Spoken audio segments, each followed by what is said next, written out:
The stars shimmered against the black void of space as the UES Defiant approached the massive alien vessel. Captain Joe Miller took a deep breath.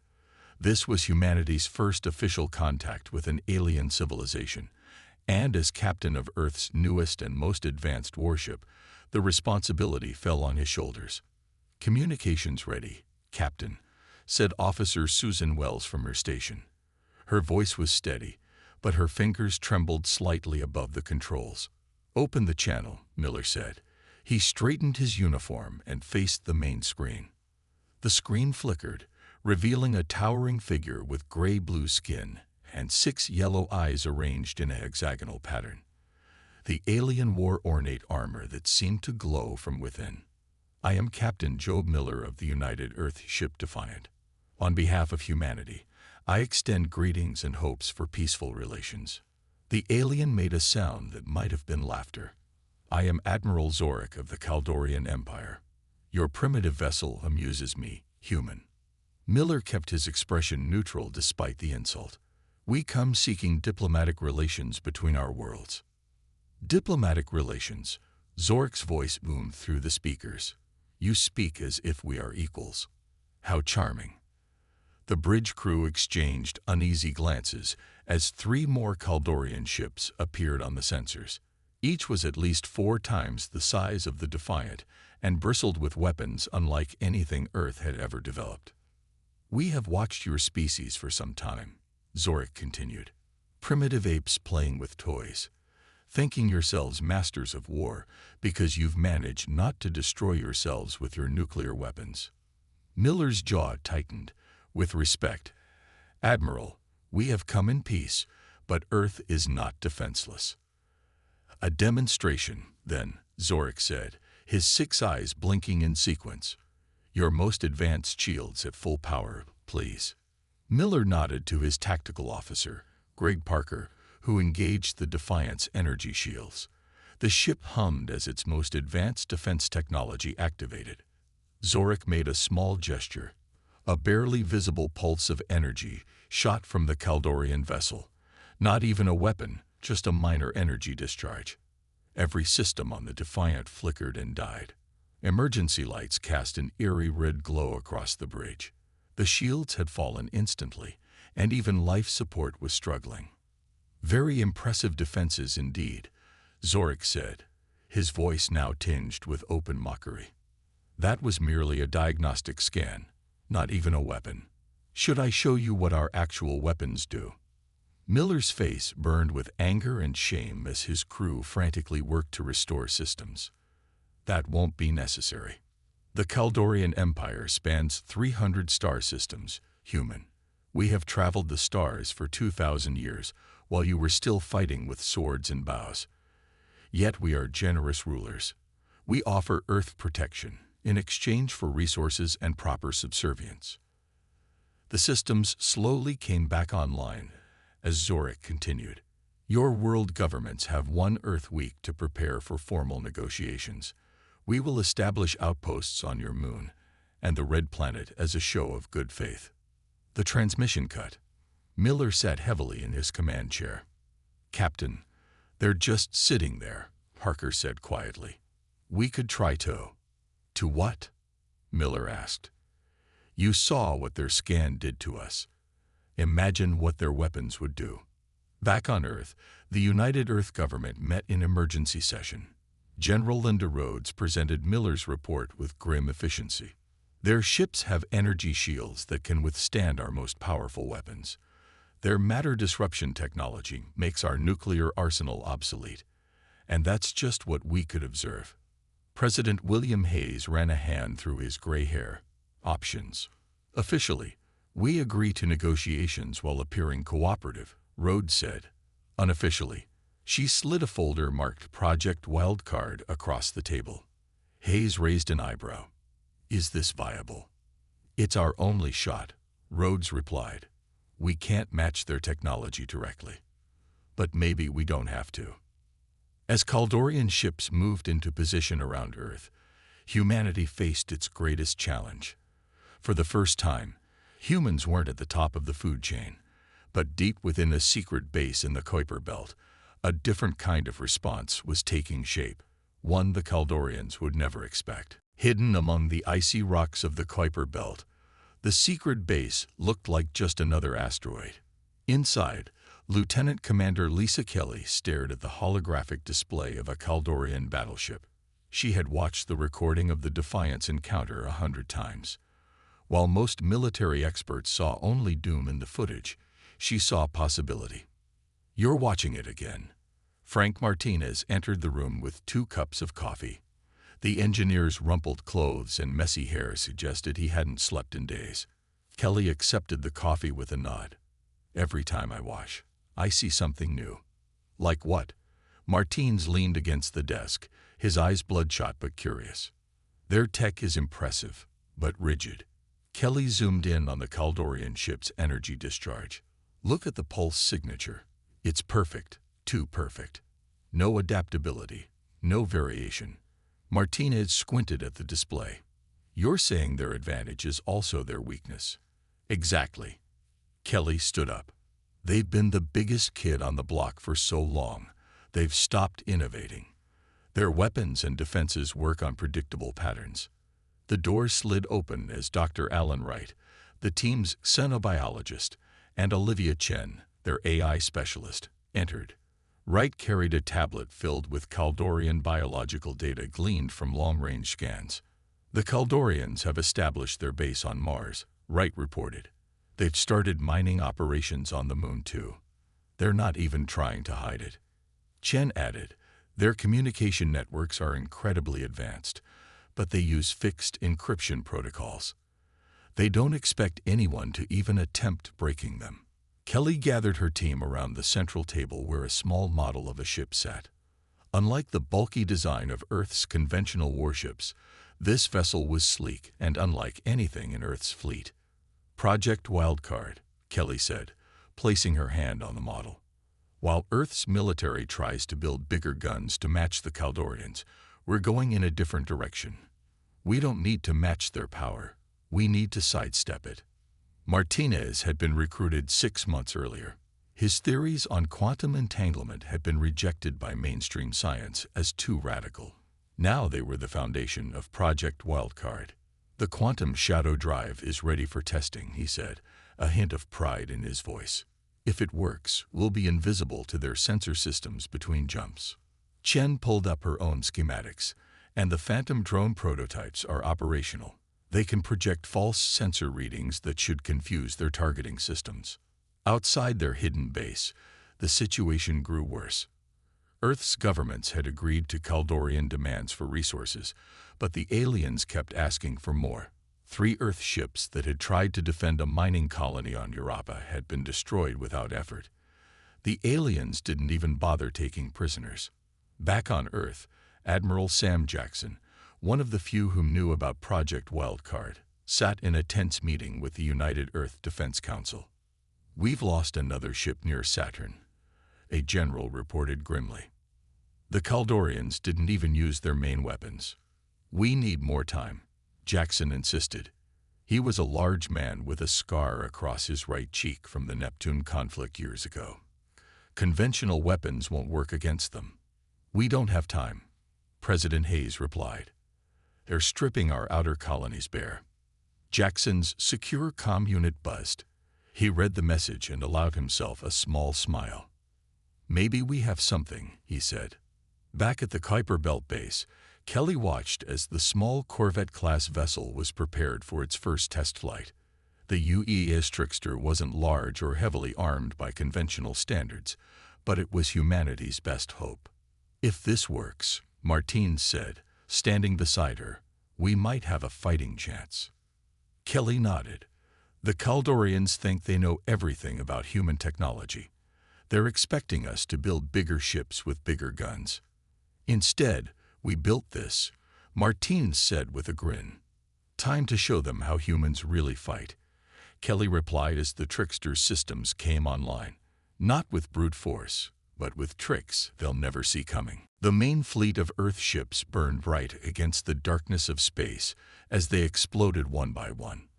The battle near Neptune's orbit lasted less than 15 minutes. Admiral Zorik didn't even bother to watch from his command ship. These human vessels were not worth his attention. Another pathetic attempt, his second-in-command reported. Their weapons couldn't even penetrate our outer shields. Zorik nodded, his 6 eyes focused on reports from the mining operations on Mars. They are persistent, I will give them that.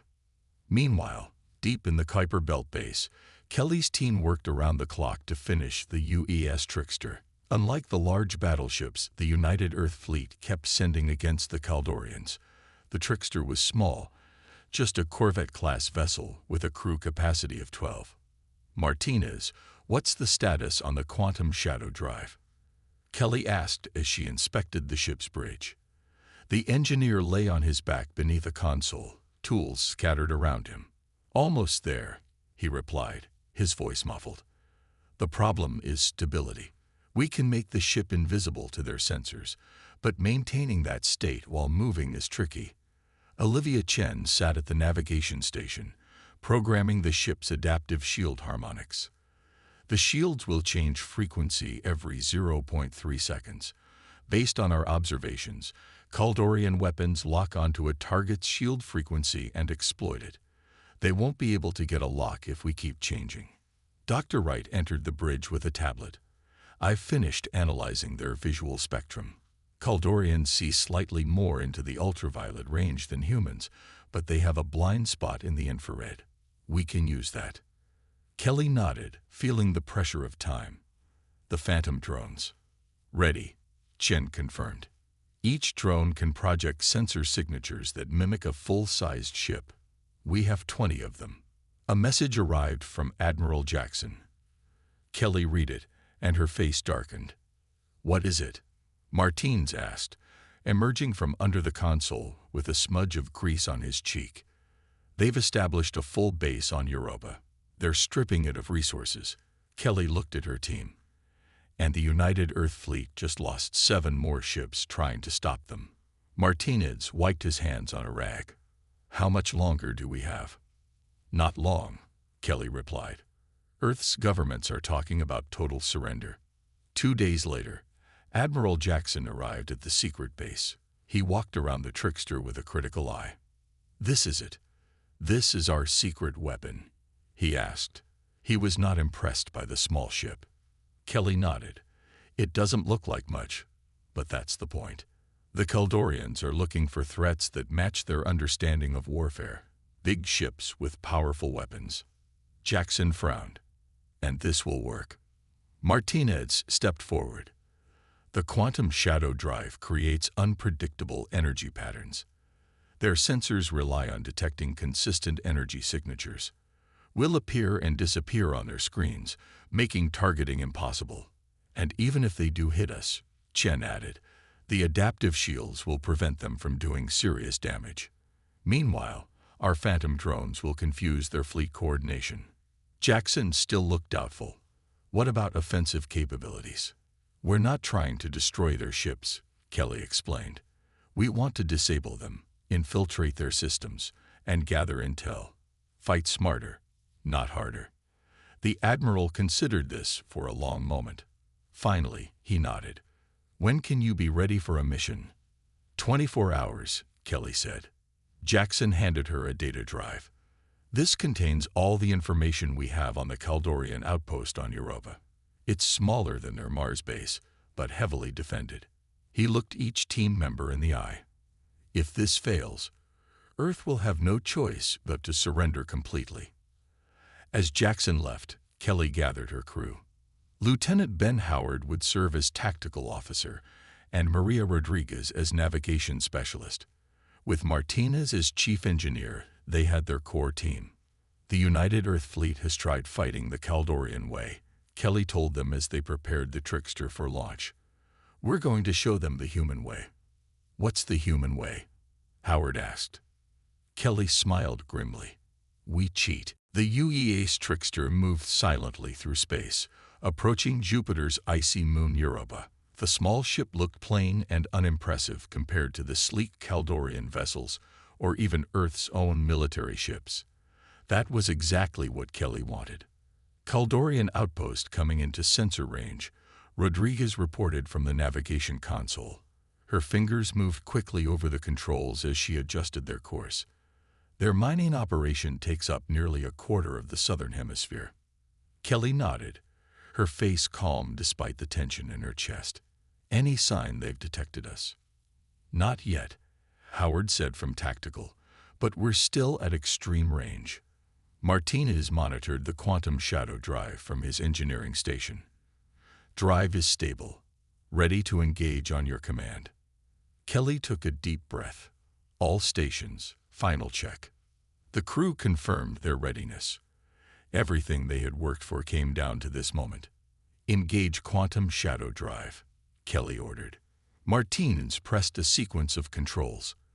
The trickster shuddered slightly as the experimental drive activated. The ship's energy signature began shifting in unpredictable patterns. We're approaching optimal range, Howard reported. Kaldorian sensors have picked us up, but their response is minimal. Just a single patrol ship changing course to intercept. Kelly smiled slightly. They don't consider us a threat. Good. Deploy the first wave of Phantom drones. Howard launched 5 small drones from the Trickster's bay. Each one was barely larger than a basketball, but contained powerful projection technology. On the Kaldorian mining base, a junior officer reported to the commander. Human vessel approaching. Commander Vex. Small and lightly armed based on energy readings. Patrol ship Vigilance is moving to intercept. Commander Vex barely looked up from his work. Another pathetic attempt. Don't bother me with such trivial matters.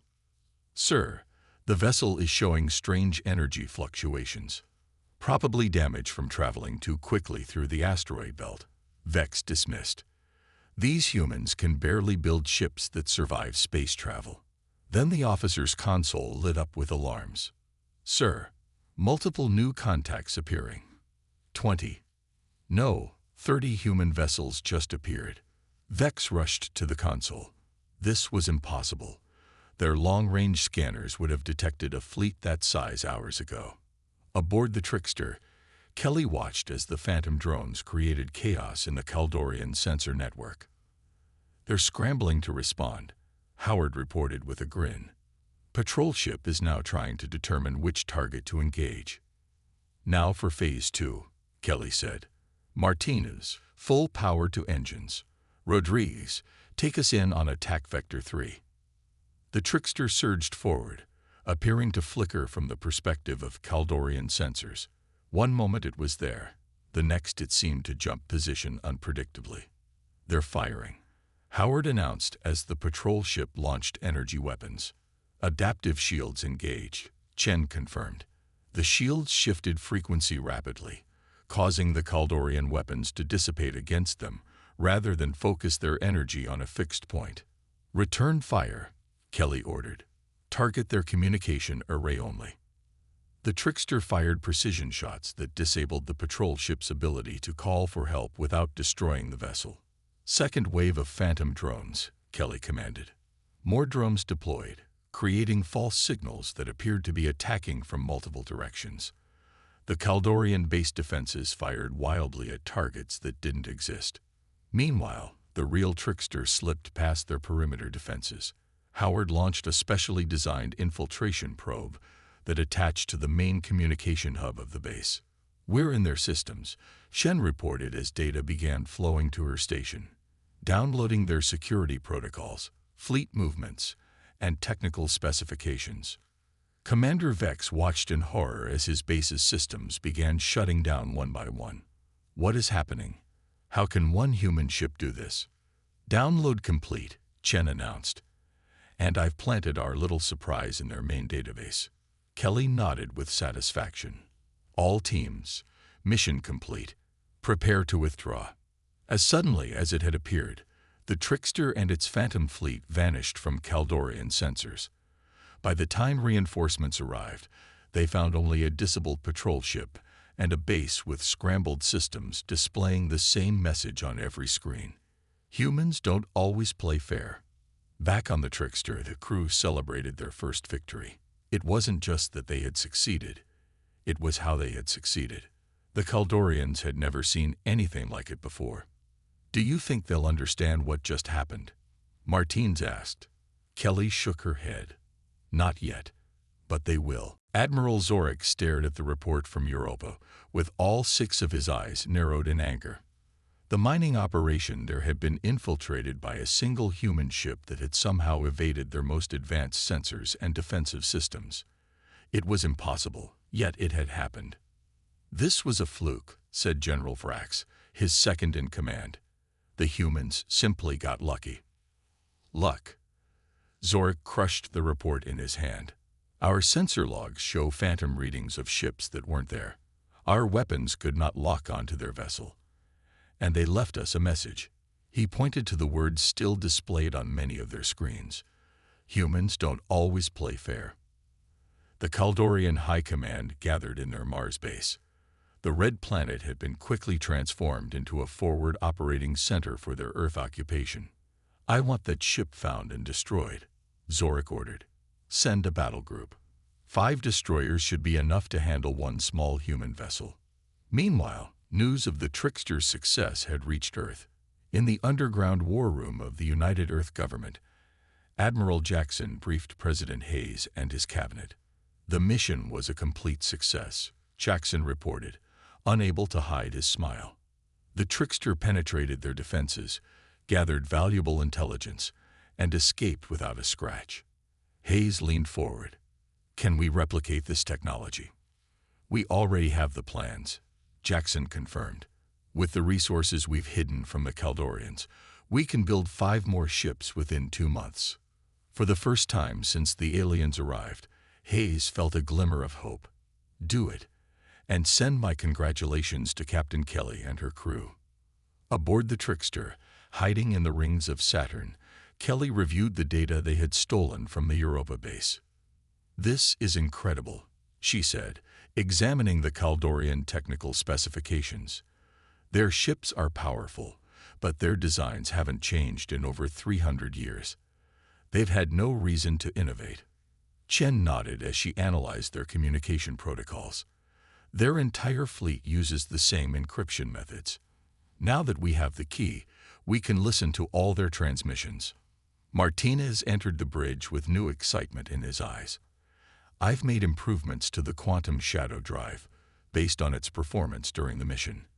We can now maintain shadow status for twice as long without system strain.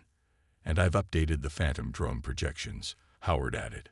"Next time, we can create even more convincing decoys." Kelly looked at her crew with pride. "Good work, everyone.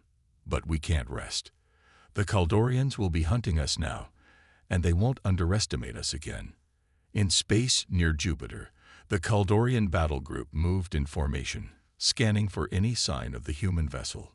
Commander Lore, leading the group, had clear orders: find and destroy the anomalous ship at any cost.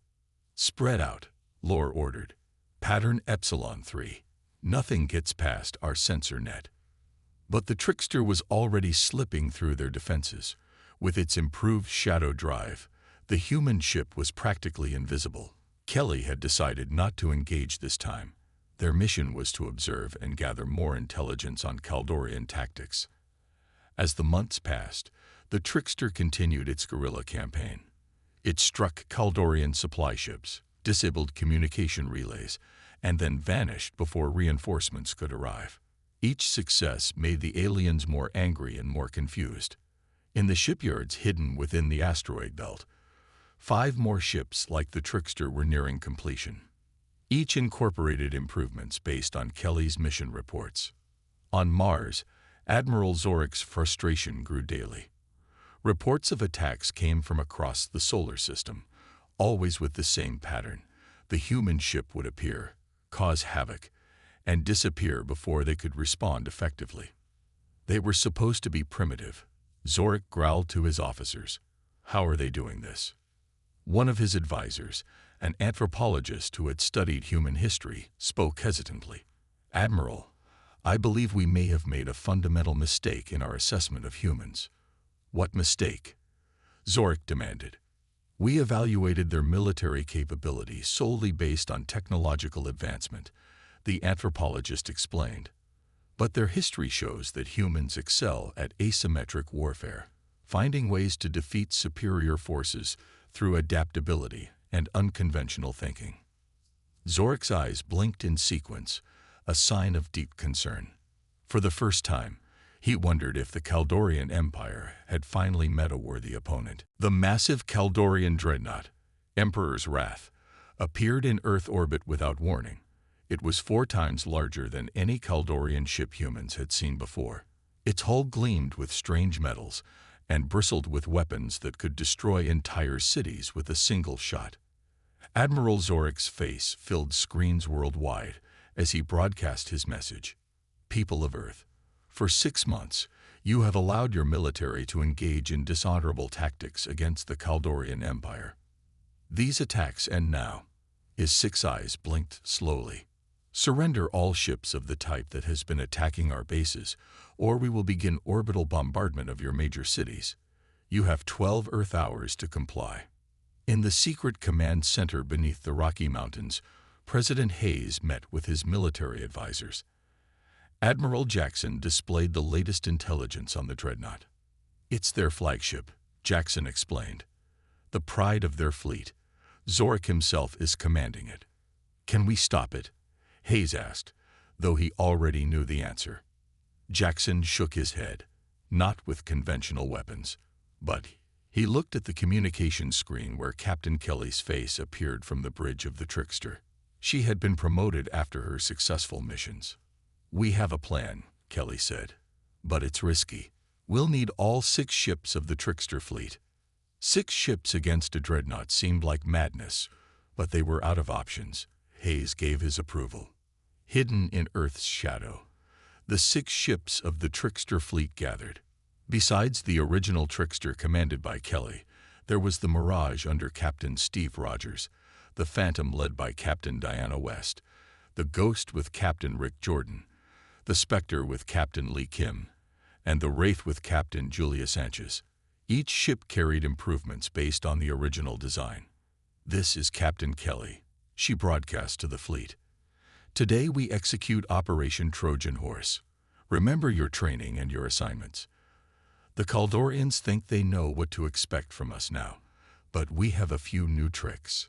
Martinids had developed their newest technology based on everything they had learned.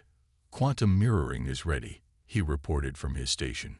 It's untested in combat, but the simulations look promising. Kelly nodded. It's all untested, Frank. That's what makes us human. We take risks. As the 12-hour deadline approached, the Kaldorian dreadnought prepared its weapons.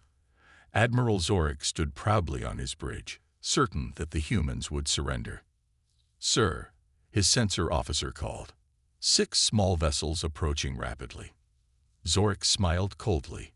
The troublemakers revealed themselves at last. Destroy them. The dreadnought's weapons powered up, but before they could fire, hundreds of phantom signatures appeared on their sensors. The 6 human ships had each launched dozens of improved phantom drones, creating a cloud of false targets. Target the real ships, Zoric ordered, but his gunners couldn't tell which readings were real and which were fake. The Trickster fleet moved in perfect coordination, each ship appearing and disappearing from Kaldorian sensors. When the dreadnought fired, its energy beams passed through empty space or hit phantom targets. Now, Kelly ordered as the 6 ships closed in from different angles. Each ship fired specialized devices that attached to the dreadnought's hull at key points. Inside the massive Kaldorian ship, alarms blared as systems began failing. The infiltration programs that Chen had designed were creating a cascading failure in the power distribution network. What's happening? Zoric demanded as his bridge lights flickered. Unknown, Admiral. His chief engineer replied in panic. Something is overriding our systems. When the dreadnought fired again at one of the human ships, Martinez's quantum mirroring technology activated. The energy beam was caught in a quantum field and redirected back at the Kaldorian vessel, damaging its own weapons array. Impossible, Zoric shouted as he watched his own weapon fire turn against his ship. With the dreadnought's defenses crippled, The 6 human ships moved in closer. Boarding teams in special suits launched from each vessel, using the data from previous missions to bypass the emergency security protocols. As alarms continued to sound throughout the Emperor's wrath, Admiral Zorik stared in disbelief at the small human figure who had just entered his bridge. Captain Kelly stood before him, armored but holding only a small device rather than a weapon. "How?" Zorik asked, genuinely bewildered. "You are primitives. This should not be possible." Kelly smiled slightly. "That was your first mistake, Admiral. Underestimating what primitives can do when pushed too far." News of the Emperor's Wrath's capture spread quickly through the Kaldorian Empire. The flagship that had never known defeat had fallen to a handful of small human ships. In the Grand Council chamber on the Kaldorian homeworld, the ruling council gathered in emergency session. "We must send the entire Third Fleet to crush this human resistance," General Vrax insisted, pounding his fist on the table. "Show them the true might of our empire." The Supreme Counselor, an ancient Kaldorian with faded blue skin, raised his hand for silence. "Before we commit to such action, I would hear from our anthropology division. They have been studying human history since first contact." Dr. Kelm, the head anthropologist, stepped forward nervously. His research had been largely ignored until now. "Honorable Council, I believe we have fundamentally misunderstood the humans," he began. "We assessed their military capability based solely on their technological advancement, which is indeed centuries behind ours. But their strength lies elsewhere." He displayed images of human battles throughout history. "Unlike us, who have enjoyed technological superiority for millennia, humans have constantly fought other humans with similar capabilities. This forced them to develop military doctrine based on innovation, adaptability, and exploiting weaknesses." Back on Earth, Admiral Zorik sat in a comfortable but secure room.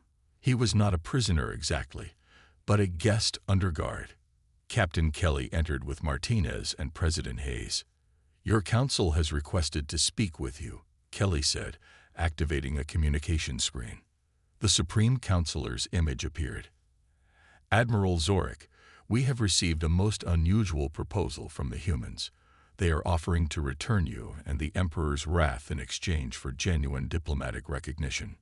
Zorik looked confused. They could demand much more. "Why such reasonable terms?" Hayes stepped forward. "We don't want domination, Admiral. We want partnership. Your technology combined with our adaptability could benefit both our species." "But you have defeated our greatest weapon," Zorik said. "Surely you will use this advantage to demand more." Kelly shook her head. "That's not how humans work. At least not at our best. We fought because we had to. Now we'd rather talk." On the other side of the room, Martinez was showing some Kaldorian engineers the principles behind the quantum shadow drive. The aliens were fascinated by the unconventional approach. "You truly developed this in just months?" one asked in disbelief. Martinez nodded. "Necessity is the mother of invention. We had to think differently because we couldn't match your power directly."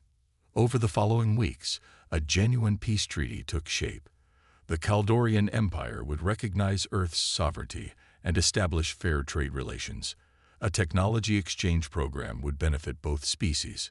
1 month later, Kelly stood on the observation deck of the Trickster, watching Earth grow smaller as they headed toward the outer solar system on a new mission. This time diplomatic rather than military. Zorik, now the official Kaldorian ambassador to Earth, would join them for the journey to the Kaldorian homeworld. Martinez found her there, gazing at the stars. "Penny for your thoughts, Captain. I was just thinking about what really won this war," she said quietly. "It wasn't our technology. It was our humanity," Martinez agreed. "Our ability to adapt, to think outside conventional boundaries." Zorik entered the observation deck, moving somewhat awkwardly in the human ship. "My people have much to learn from yours," he admitted. "For too long, we believed technological superiority was the only measure of advancement." "And we have much to learn from you," Kelly replied. "Your science, your culture, Perhaps the strongest civilization is not the one with the most powerful weapons, Zorik said thoughtfully, but the one that can adapt to new challenges and find unexpected solutions. As the trickster activated its quantum shadow drive and disappeared from conventional sensors, Kelly felt a sense of hope. Humanity had faced its greatest test and had prevailed not through superior firepower, but through the very qualities that made them human: creativity, adaptability, and the courage to challenge established thinking. The stars stretched before them, filled with new possibilities and partnerships instead of conflict. The universe, it seemed, had much to learn from the species that aliens had once laughed at.